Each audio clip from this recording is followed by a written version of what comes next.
안녕하세요. 김영로 TV의 날짜 이야기입니다. 자, 오늘은 8월 12일 토요일이 되겠습니다. 자, 오늘은 무슨 일이 있었나 한번 살펴봤습니다. 바로 1993년 오늘 금융실명제를 이제 실시하도록 대통령 긴급명령 제16호가 이제 하달이 돼서 아주 전면적으로 그야말로 전광석화와 같이 이 에, 정책이 이제 시행이 된 그 날이라고 이제 볼 수 있겠죠. 예. 그때가 1993년입니다. 글쎄 뭐 우연인지 뭐 필연인지는 모르겠지만은 한 4년 뒤죠. 1997년 12월 달에 우리나라는 IMF 외환위기를 맞게 됩니다. 물론 IMF 외환위기가 금융실명제하고 뭐 연관이 있다 뭐 그런 뜻에서 드리는 말씀은 아닙니다. 그게 연관이 있는지 없는지 저로서는 뭐 확인할 길은 없고 결국은 무역의 그 수출입 무역 수지라든가 그다음에 이제 국가 경제도 경상수지가 있죠. 그 경상수지 관리를 잘못했다든가 아니면 외환 관리를 잘못했다든가 뭐 이제 그런 것 때문에 이제 결국은 외환이 부족해 갖고 음, 외환 그 금융 위기가 이제 왔다라고 말씀을 드릴 수 있는데 사실은 저도 그 이제 기업을 좀 작지만 운영을 해 봤었는데 정말 이 금융이라는 게 참 어렵더라고요. 금융을 관리 잘못하면은 아무리 이익을 본다고 하더라도 앞으로는 이익을 보면서 뒤로는 미치는 그런 그 경우도 발생할 수 있고 뭐 그런 경우는 흑사부도라고 하죠 사실은.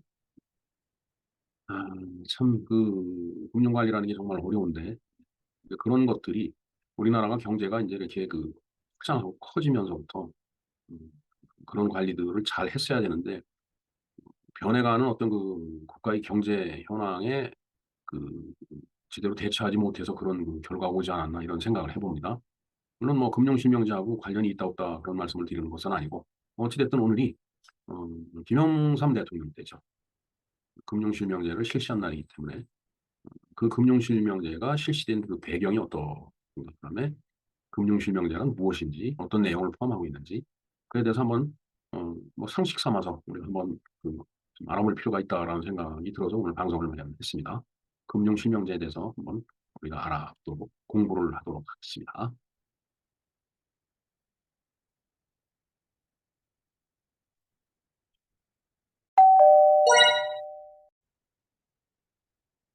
네, 금융실명제에 대해서 공부를 좀 해보겠습니다. 상당히 오래전 일이죠. 한 30년 됐네요.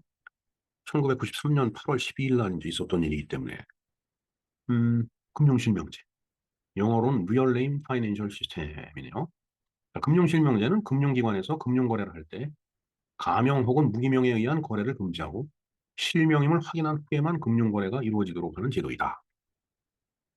음, 이게 이제 1993년에 이제 실시가 됐는데 어, 사실 저거를 국회에서 입법을 하고 뭐 이러려면 시간도 많이 걸리지만은 뭔가 그 지하에 있던 자금을 음, 다 뭔가 끄집어 내기 위해서는 어, 옴짝달싹도 못하게 그 돈을 묶어놔야 되기 때문에 이렇게 급작스럽게 이제 뭔가 정책을 갖다 이제 집행을 해야 되는 이제 그런 면이 있죠. 예.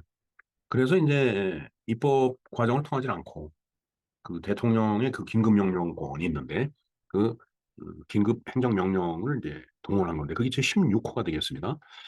8월 3일 날 말씀드렸던 사채동결 그게 15호예요. 그러니까 어, 한 20년 만에 이제 그건 20년 만에 이제 대통령 그 긴급 명령이 이제 하달이 된 거죠, 이때.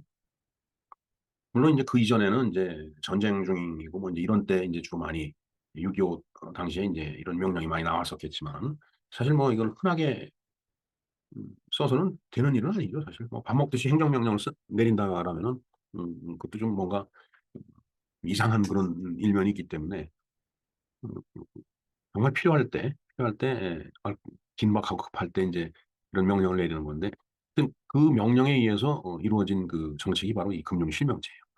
그래서 물론 이제 나중에 사후 그 승인을 받아야죠. 나중에 다 받은 걸로 지금 돼 있죠. 예. 물론 뭐 받질 않으면 이게 시행을 할 수 없는 거니까. 자, 추진 경위를 한번 보겠습니다. 자, 한국에서는 1960년대부터 저축의 장려를 위해서 예금주의 비밀보장, 가명, 차명 혹은 무기명에 의한 금융거래를 허용해왔다. 사실 그 전에 보면은 차명으로 이제 많이 예금을 해 놓고 있었어요. 근데 차명이라고 하는 것은 이름을 빌리는 거니까 그 이름을 빌려준 사람이 "어 그거 내 거다."라고 하면 이제 소유권이 바뀌는 거죠. 이게 참 뭐 그러니까 이제 그렇게 못 하는 거예요. 뭐 한두 푼이야 어떻게 한다고 그러지 뭐 예를 들어서 수십억이 들어 있다고 그러면 어느 날 갑자기 "이거 내 거다." 그러면은 뭐 그 사람께 되는 겁니다, 금융실명제에 의해서. 왜? 다른 사람이 가 찾을 수가 없으니까. 그러나 1980 년대 들어서자 각종 금융 비리 사건과 부정부패 사건의 해결을 위해 금융실명제를 도입해야 할 필요가 생겼다. 1988 년부터 정부는 금융실명제 준비단을 설치하여 제도의 실시를 연구하였지만 여러 가지 정치적 이유와 이 제도의 실시를 우려하는 세력의 반대에 부딪혀서 보류되었다. 뭐 어느 정책이든 그 반대급부가 반드시 있죠. 예. 그 반대가 인제 반대 세력이 컸기 때문에 인제 뭐 말만 이렇게 변죽만 울리고 정책 실현을 인제 못했던 거라고 보면 되겠습니다. 자 어찌 됐든 김영삼 대통령이 취임을 하고서 긴급 재정 경제 명령 제16 호로다가 인제 금융실명제가 인제 실시가 된 거예요. 1993년 8월 12일 대통령 김영삼은 대통령 긴급명령인 긴급재정경제명령 제16 호를 발동하여 당일 오후 8 시를 기해 금융실명제 및 비밀보장을 위한 법률을 전격적으로 실시하였다.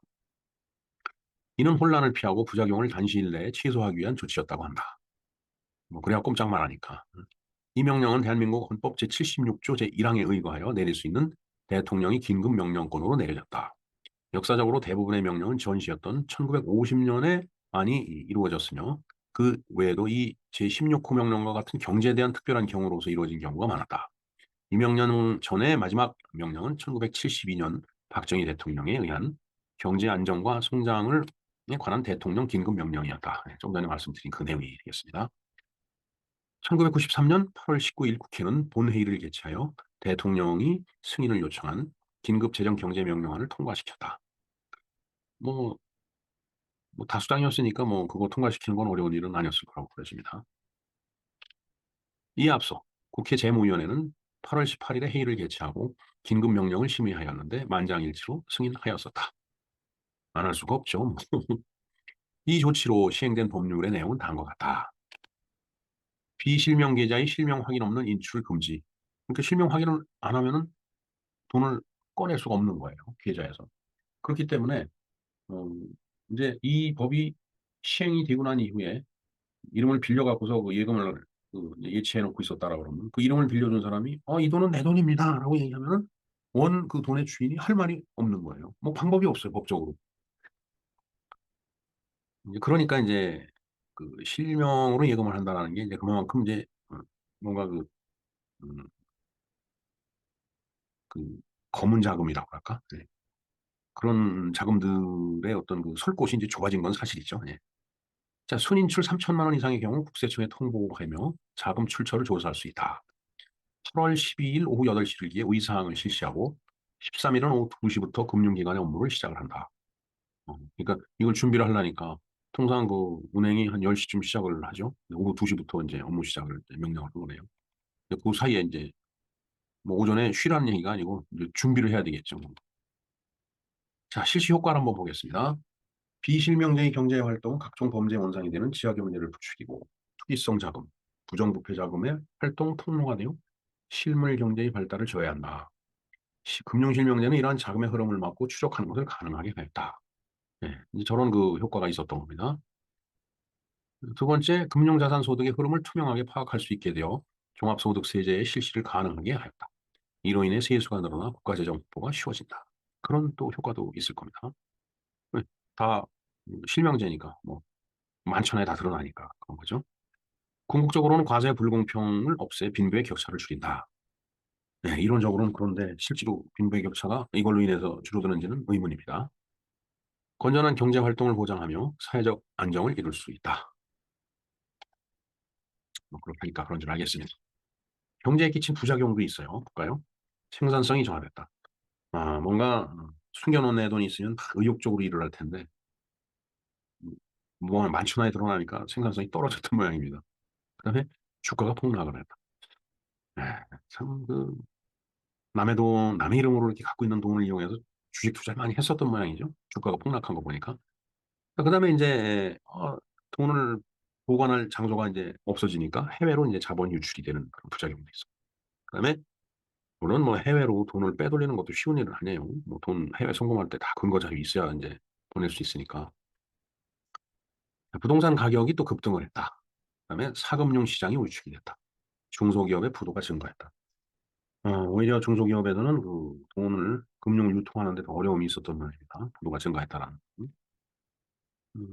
이제 솔직히 이제 개인적인 말씀을 드리자라면은 인제 사실 저도 인제 모 기업에서 인제 일을 했었는데 뭐 이런저런 그 이유로 어 회사를 그만두고 사업을 시작한 게 바로 9월 아니 바로 이해입니다. 93 년. 93년 7월 1 일자로 인제 제가 사업자 등록을 인제 했었는데 어 글쎄요. 뭐 부도를 날래도 뭐 뭐가 있어야 부도가 나는 거지 아무것도 없으면 부도 날 것도 없습니다. 자 실시 이후에 한번 볼까요? 실시 후 한동안 경제적 혼란이 있었으나 유용한 통화 그 공급으로 우려되었던 유동성 과다 현상은 어 발생하지 않았으며 시장 유동성은 약 0.4에서 0.6% 정도 증가하는 데 그쳤다. 대부분의 가명, 무기명 자산들이 실명화되어 지하 경제의 규모를 억제하는 데 큰 기여를 했다.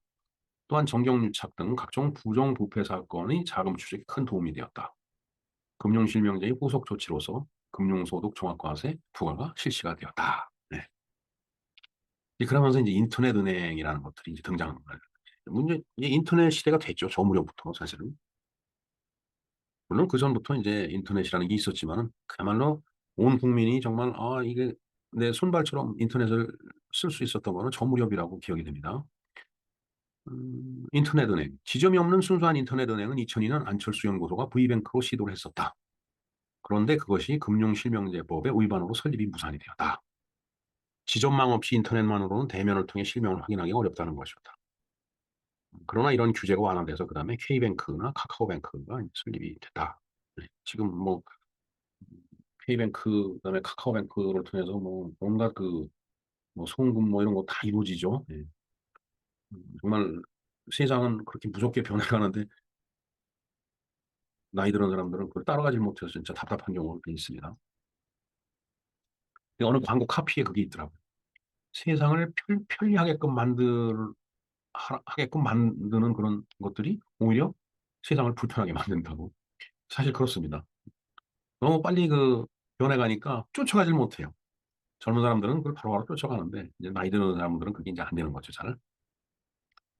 자 인제 그러면서 인제 도강세라는 게 생겼다라고 하네요. 도강세는 이게 강을 건널 때 내는 세금이잖아요.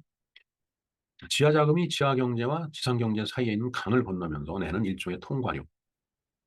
강경식 부총리 겸 재정문 장관이 만든 신조어로 실명화 과정에서 금융실명제를 실시하는 과정에서 자금 출처를 소명하기 어려운 경우에 일정액의 과징금을 납부하면은 실명 전환을 허용하겠다는 내용이다. 그러니까 정말 어 자금 출처를 설명하기 어려운 돈이 있겠죠 분명히. 사람 사는데 뭐 그런 돈 없겠어요. 그러면 인제 그게 이제 자금이 묶이니까 그런 도강세를 이제 내면은 그 묻지 않고 이렇게 전환시켜 주는 그런 제도를 이야기 인제 하는 거라고 보면 되겠습니다. 자 외국에서는 금융 선진국인 미국, 영국, 일본, 스위스 등에서는 차명 계좌가 허용되는지 누가 물어본 모양입니다. 자 스위스는 세계 제1위 조세 피난처로 유명하다. 스위스 은행은 차명 계좌 개설이 허용이 됐다. 그래서 말이 많죠. 뭐 온갖 그 음모론이 이제 들끓고 있는데 뭐 누가 뭐 어 스위스 은행에 뭐 돈을 얼마만큼 숨겨놨다. 뭐 사실 다 거짓말이지만은 이제 그런 얘기들이 많이 인제 난무하죠 사실은.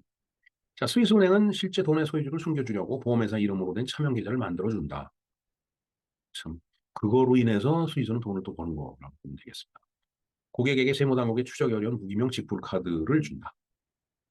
그다음에 파나마나 영국령 버진 아일랜드 등 조세 피난처로 유령 회사를 만들어 놓고 이 회사 이름으로 차명 계좌를 만들어 준다. 사실 저 조세 피난처에 뭐 이렇게 뭐 돈을 갖다 집어넣고 뭐 이런 거 가끔 그 언론에 보도가 되죠. 그런 세상이 또 있는 거죠. "은행 직원과 고객이 암호로 소통한다. 노래를 다운로드해 줄 수 있습니까?"라는 말은 돈을 인출해 달라는 의미로 사용한다. 그다음에 세무당국의 추적을 피하고자 금을 사도록 한 뒤 친척의 차명 계좌에 보관을 해 주기다. 네. 그런데 뭐 실명이 됐든 차명이 됐든 가명이 됐든 넣어둘 돈이 없는데 무슨 소용이 있나요? 다 뜬구름 아닌가요? 돈 있으면은 뭐 그걸 남의 이름 빌려갖고 집어넣겠어요. 몇 푼이나 된다고.